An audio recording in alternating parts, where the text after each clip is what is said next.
Hey, is it cold out there? It actually is not. Yeah? No, it's pretty nice. Hey, Coach. How excited are you guys to be playing at Husky Stadium after having 2 consecutive road games? Yeah, there's no place like home. And I think this will be one of those games that, everybody will be excited about. I do think this is one of the games that can make this the greatest setting in college football. You get an afternoon game and, a really good opponent coming in here, and I know our fans will be excited. And I'm excited to see the environment as much as our team. Trey Adams said he'd like to hear crowd noise even when you guys are on offense on that side of the ball. Yeah, we probably will, but we really need it when our defense is out there. Trey needs to just stay in his lane and make sure we're right there. Have you actually seen, I'm sure you have, examples of playing in this stadium where the crowd is so loud where you can notice that the offense can't function out there? Well, we've already had it this year, without question. And it's interesting, we watch a lot of tape from different people around the country, and it's just always amazing when you're watching a game and there's 3 or 5 false starts, and when that happens, that is a huge problem. I mean, not just on those 3 or 4 plays, just in general for them to have to battle that, and guys can get off an account late, and we've had to do it when we go on the road. It was quite an environment down there last year, and so like I said, I'm excited to see our fans. Do you think that weather will have any role in this game on Saturday? I don't really think so. Yeah. I mean, I think both teams are used to, being in this kind of environment, this kind of weather. It hasn't been bad, but it's colder than it was last week for us. But this is what we're more used to. Chris, with Oregon going so much from fourth down, how much does that change the defensive philosophy? It doesn't change it at all. We just got to play good defense. They went forward a bunch last year and did a good job against us, so we just got to play good defense. When you look at their defense after the Auburn game and the single digits and all this stuff there, is there a common denominator that you guys have been able to? I don't even think after the Auburn game. I think they played an elite team in Auburn and battled really well. Auburn had to come back, but they had to earn everything that they got. And, guys make plays, and that's what you have to do on a good defense. Like, you're not going to get them or trick them. Wideout's got to go make plays. Running back's going to have to break tackles, going to have to have great ball security. O-line's going to have to do a great job. And, they just play well as a unit. Chris, you talked Monday about your history with Andy. Has the kind of defense he's calling changed from maybe what he had at Boise to what he's calling now with Oregon, and is that based around the personnel that he has available to him? I think there's always tweaks. Everybody's always evolving, but in general, it's the same structure. And I mean, there's a handful of defenses out there that people kind of major in, and so they got their style, and Andy's had that style for a while, and just does a great job with the details. They've allowed 2 red zone touchdowns on defense the entire year. Talk about just kind of how critical that red zone matchup will be on Saturday. It always is. Hopefully we get in the red zone. I mean, we've been talking about that till we're blue in the face, but, not only in the red zone. I mean, again, you guys were talking about after the Auburn game, we're giving up 1 touchdown a game. Mm-hmm.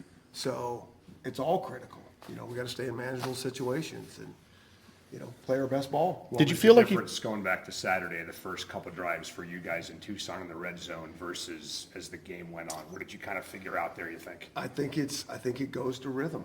I do. I think it goes to rhythm, and guys understanding you're going to, in that red zone, you're going to have to, play assignment, perfect football. Mm-hmm.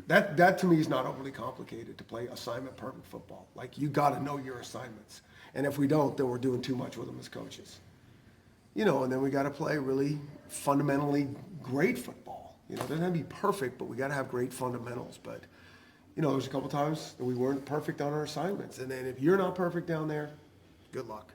With a guy like Jack Westover, whether it's blocking for Savon or whether it's going out for a pass, have you found maybe a red zone thing there, a wrinkle that you guys think you can exploit? Well, I think we're always into trying to find guys' roles. And then you try to expand them roles, whether it's on special teams, whether it's on a certain package on offense or defense. And so, that was our way to start getting Jack involved and, that kind of red zone type package. And, like I said before earlier in the week, he's a really good athlete that can do some nice things, and hopefully we can keep developing him. I know in talking really early on, even before he came in the fall, I know Coach Paopao, I mean, they had talked during fall camp just how he thought he had the potential to be a guy you guys could really utilize. Is that Yeah. something you saw from the very first moment you laid eyes on him? Well, like I said before, I think the issue that we had with Jack was just him staying healthy, even in high school. So there wasn't a lot out there tape-wise, but we knew what kind of athlete he was. He showed flashes. We just didn't have a lot of tape on him. And then when he came here, it was a little bit of the same thing, We just wanted to make sure he could stay healthy so he could develop, and that's what he's been doing. Hey, and if you guys don't have Newton this week, how are you different as a red zone sort of offense then? You like to recruit to a style, and a guy goes down, you don't change your entire approach. You still got to do what you got to do to be successful in the things you think works for your team. What are the specific challenges of preparing for that pistol offense versus maybe other offenses you've seen so far this year? Well, I think the main challenge is they got really good players. That's always a problem from the start. And then, I think their mindset, they're a physical team. They run the ball. It's a run first. They're pretty balanced. They got a big league quarterback, but that's a run first team. I mean, they're gonna keep hammering in there, and they got a really good experienced offensive line to go with it. And so it's just when you recruit good players and you get them in their rhythm and into their system, that's what you see. Do previous losses motivate you ever? All the time, but it's not probably what you're thinking. I mean, You're not sitting around all week long thinking about what happened last year down there. not last obviously. year, Yeah. last week. Yeah, right. Like, that's how you're motivated. Like, how do we fix ourselves from last week? Mm-hmm.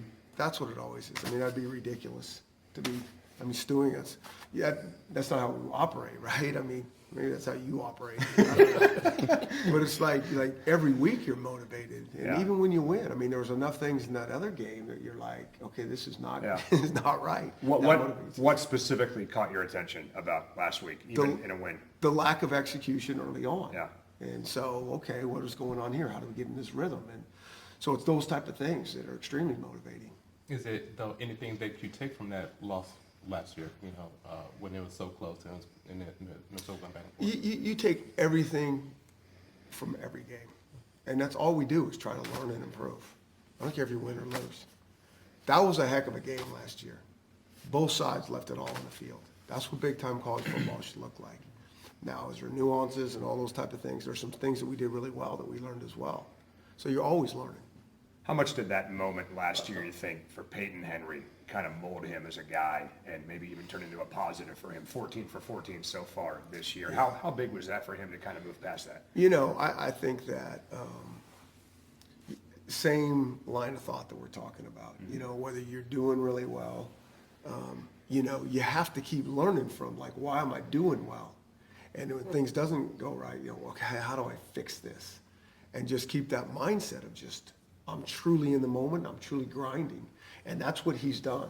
And I worry about as much, when a guy's not having success as when we're having a bunch of success. That's easy to really slide. Yeah. Now, I got this all figured out. The three worst, words a coach can hear is, I got you. I got you. I got you. No, you don't have us. We don't say that to us. And so it's just that mindset where it's like just right back to square one. How often do you hear that from Very, players? very little, because when it does come out of their mouth, they say, oh, sorry, okay, I'm on it. I'll get it done.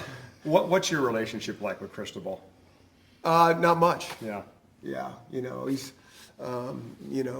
since last year, you don't spend much time around the other coaches. There's a couple meetings that we have, and the meetings are short, and there's 11 other guys, and so it just hasn't been that much time. What's Nick Harris's status for Saturday? Who's? Nick Harris. Week to week. All right, let's see what it is. Great question. Richard Newton? Great question. Great question. All right.